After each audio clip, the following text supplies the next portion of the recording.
and welcome to NC Family's weekly update for the week ending Friday, August 2nd.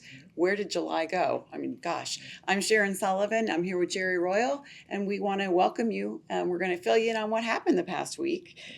It's been pretty quiet down at the General Assembly since it is the summer of the short session, but there was a little bit of activity down there this week.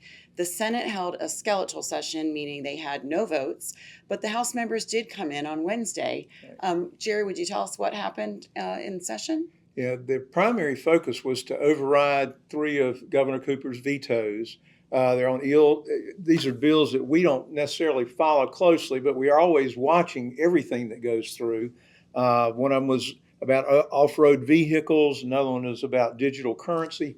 So we're there, but this week in particular, as we shared with you last week, we were there because there was hope that they would bring up the House Opportunity Scholarship funding.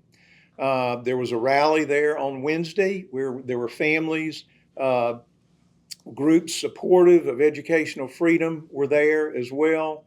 Hopeful that even though the House announced they specifically were going to be there for the veto overrides, that they would choose to bring up a bill that passed the Senate. I know we've shared this with y'all before, but we thought it'd be helpful and important to give you an update that when they came, they did just address the vetoes, but it was good. The people, and thank you all who contacted members of the House. I know the Senate wasn't there, but this was to encourage the House to take up a Senate bill that would appropriate it was over $480 million to meet the needs for the over 50,000 children on the wait list for the Opportunity Scholarships. They did not bring it up, but one of the good things I think that did happen, it kind of let us all see where things are. These families went to Speaker Moore's office. They were able to interact with him. So he came out, talked with them. Some of the media was there. So we were near the chamber, so didn't hear what happened. But the media reported that the Speaker told them, as we all know, the Senate did pass a bill with the money in it months ago. More recently, the House passed a proposed budget adjustment bill that included this funding. Senate passed a similar provision, but they didn't agree on a big budget bill. And the Speaker, from what I understand, indicated this was so much money. I mean, $480 million is a significant amount of money, that it was important that it would be part of an overall budget bill. He also mentioned, though, because even if they had taken up the Senate separate bill, if they had passed it yesterday, the governor would have vetoed it. It's going to be a month before they're back in town, which will be after the school year starts. Everybody realized that. That was why there was pressure and hope and encouragement months ago to do this, because now the school year will start without this funding for the 50,000 plus children who are affected. They still can come back later possibly and do that. We don't want to end on a down note, though, about it, because the reality, we all need to keep reminding ourselves, North Carolina, as far as educational freedom, is one of the top in the country. And as far as these scholarships, they have forward funded these. The amount's going to go up, the total amount available each year. It just so happened this year, the demand greatly, exceeded the amount. We could look at it as a bit of a silver lining in that now they know what the demand is.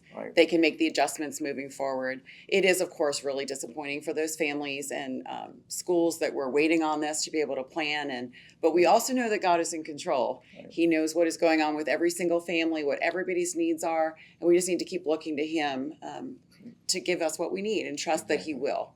He's a good God.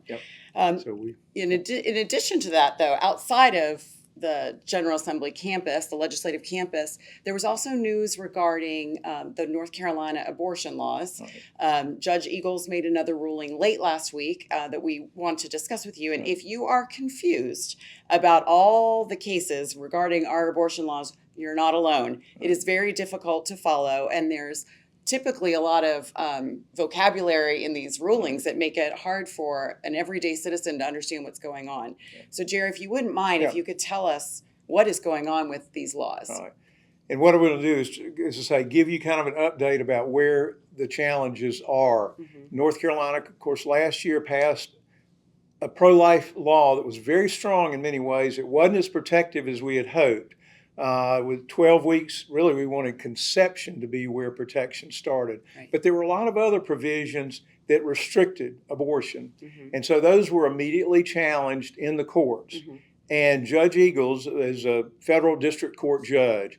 And as you say, Sharon, she ruled on Friday of last week, and actually on Monday issued what she called final judgment and permanent injunction. Even those words, we want to try to help you and not to give you too much detail. Obviously, nothing is permanent as long as it can still be appealed. And this is at district court level. It can be appealed. And so we're hopeful and encouraged that will happen.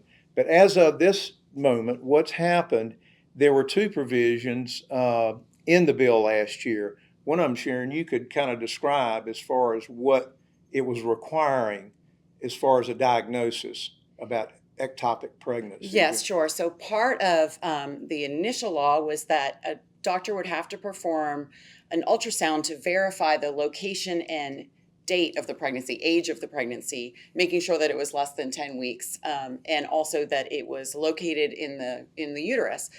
Because when you take the chemical abortion pills, especially, the effect of that is very similar to how an ectopic pregnancy would feel and would show. And so there's people were concerned, what if a woman is home thinking she's actually having an abortion when she's having an ectopic pregnancy, which can be fatal. And so the idea there was to verify intrauterine pregnancy and the gestational age.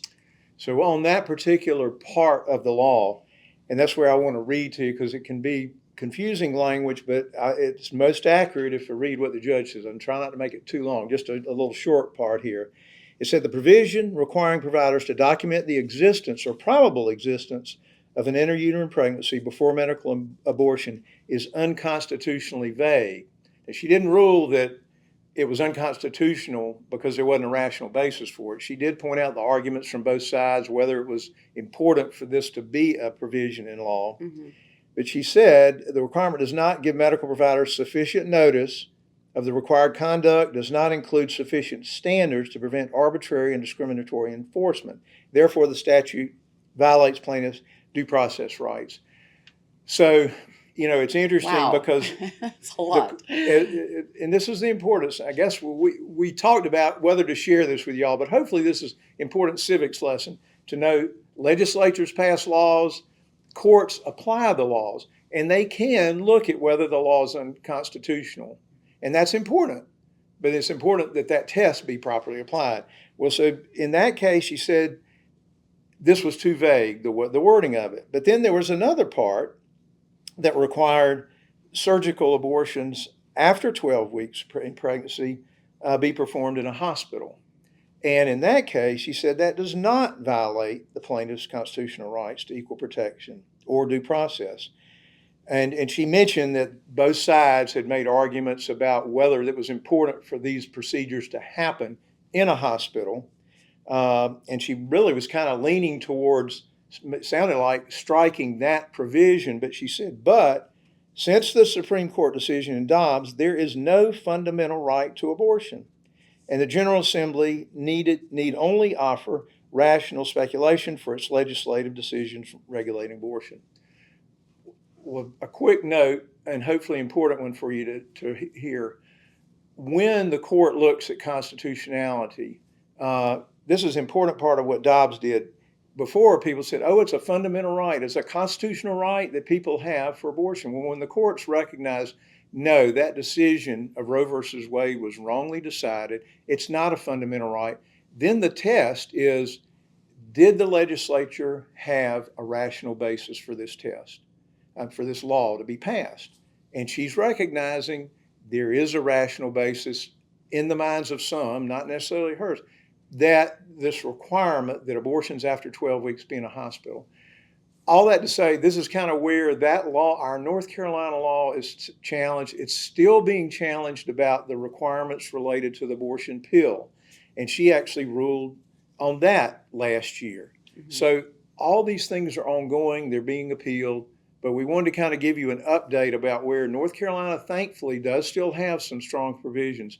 But the bottom line is for all of us as we continue to encourage you and ourselves to pray that God will work in the hearts and the minds of all our citizens and in our lawmakers to pass. Now, there are many states that have laws that protect starting with conception, where life begins. And those laws have not been overturned. And so that's where we would like to see things go. And we wouldn't have all these ongoing reports about challenges to the law, although those laws do get challenged. But that hopefully God will direct our state in that way. So we are continuing with you, all of us working together to make this a pro-life state that recognizes each person starting at conception is made in the image of God and needs to be protected. Right. So please continue to work with us, to pray with us, and we appreciate you. That 100%. Thank you all so much for everything that you do. And just remember, you'll hear things like it was a win, it was a loss. It's kind of both in this situation, and we just have to kind of wait it out. Continue to pray, though. We never give up because our God never gives up on us. Amen. We hope you have a wonderful weekend. Thanks for joining us. Take care.